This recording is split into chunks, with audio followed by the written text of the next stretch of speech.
ನಮಸ್ಕಾರ ವೀಕ್ಷಕರೇ, busy plus ಪಕ್ಕಾ ಸುದ್ದಿ ವಾಹಿನಿಯ ಸುದ್ದಿ ಬೆಳಕಿಂಡಿಗೆ ಸ್ವಾಗತ.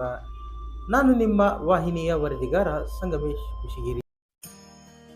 ಕುಷ್ಟಗಿಯಿಂದ ರಾಜಧಾನಿ ಬೆಂಗಳೂರಿಗೆ ನಿತ್ಯ ರೈಲು ಸಂಚಾರ ಸೇವೆ ಬೇಡಿಕೆ ಗಮನದಲ್ಲಿದ್ದು ಕ್ರಮ ಕೈಗೊಳ್ಳುವುದಾಗಿ ರೈಲ್ವೆ ಖಾತೆ ರಾಜ್ಯ ಸಚಿವ ವಿ ಸೋಮಣ್ಣ ಅವರು ಹೇಳಿದರು.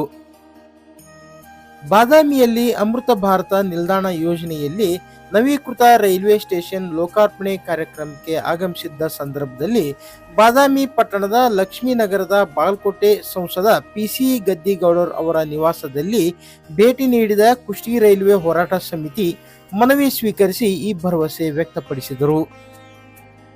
ಹೋರಾಟ ಸಮಿತಿ ಪ್ರಧಾನ ಕಾರ್ಯದರ್ಶಿ ವೀರೇಶ್ ಬಂಗಾರಶೆಟ್ಟರ್, ಕುಷ್ಟಗಿ ಎಪಿಎಂಸಿ ಯಾರ್ಡ್ ವರ್ತಕರ ಸಂಘದ ಅಧ್ಯಕ್ಷ ಮಹಾಂತಯ್ಯ ಅರಳಲಿ ಮಠ ಅವರು ಕುಷ್ಟಗಿ ತಾಲೂಕಿನ ಹಿಂದುಳಿದ ಪ್ರದೇಶದಲ್ಲಿ ಗದಗವಾಡಿ ರೈಲ್ವೆ ಯೋಜನೆಯಲ್ಲಿ ಕುಷ್ಟಗಿಯಿಂದ ಹುಬ್ಬಳ್ಳಿಗೆ ರೈಲು ಸೇವೆಯಿಂದ ಸಾರ್ವಜನಿಕರಿಗೆ ಅನುಕೂಲವಾಗಿದೆ.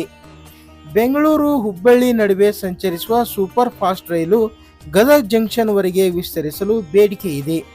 ಇದನ್ನು ಕುಷ್ಟಗಿವರೆಗೂ ವಿಸ್ತರಿಸಿದಲ್ಲಿ ಕುಷ್ಟಗಿ ಬೆಂಗಳೂರು ರೈಲು ಸಂಚಾರ ಸೇವೆಗೆ ಪೂರಕವಾಗಿದೆ. ಕುಷ್ಟಗಿಯಿಂದ ಬೆಂಗಳೂರಿಗೆ ಸಂಚಾರ ಸೇವೆಗೆ ಅನುಕೂಲ ಕಲ್ಪಿಸುವ ವಿಶ್ವಾಸವಿದ್ದು ಅಗತ್ಯ ಕ್ರಮ ಕೈಗೊಳ್ಳಲೇಬೇಕೆಂದು ಸಚಿವ ವಿ ಸೋಮಣ್ಣ ಅವರಲ್ಲಿ ನಿವೇದಿಸಿಕೊಂಡರು.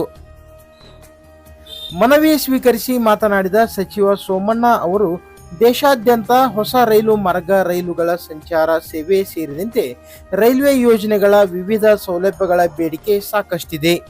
ಹಂತ ಹಂತವಾಗಿ ಆದ್ಯತೆ ಮೇರೆಗೆ ಕ್ರಮ ಕೈಗೊಳ್ಳಲಾಗುತ್ತಿದ್ದು ಕುಷ್ಟಗಿಯಿಂದ ಬೆಂಗಳೂರಿಗೆ ರೈಲು ಸಂಚಾರ ಸೇವೆಗಾಗಿ ಕುಷ್ಟಗಿ ಶಾಸಕ ದೊಡ್ಡನಗೌಡ ಎಚ್ ಪಾಟೀಲ್ ಅವರ ಒತ್ತಡವೂ ಇದೆ ಎಂದರು. ಇದೇ ವೇಳೆ ಬಾಬು ಘೋರ್ಪಡೆ, ಶರಣಪ್ಪ ಲಿಂಗಶೆಟ್ಟರ್ ಮತ್ತಿತರರು ಹಾಜರಿದ್ದರು.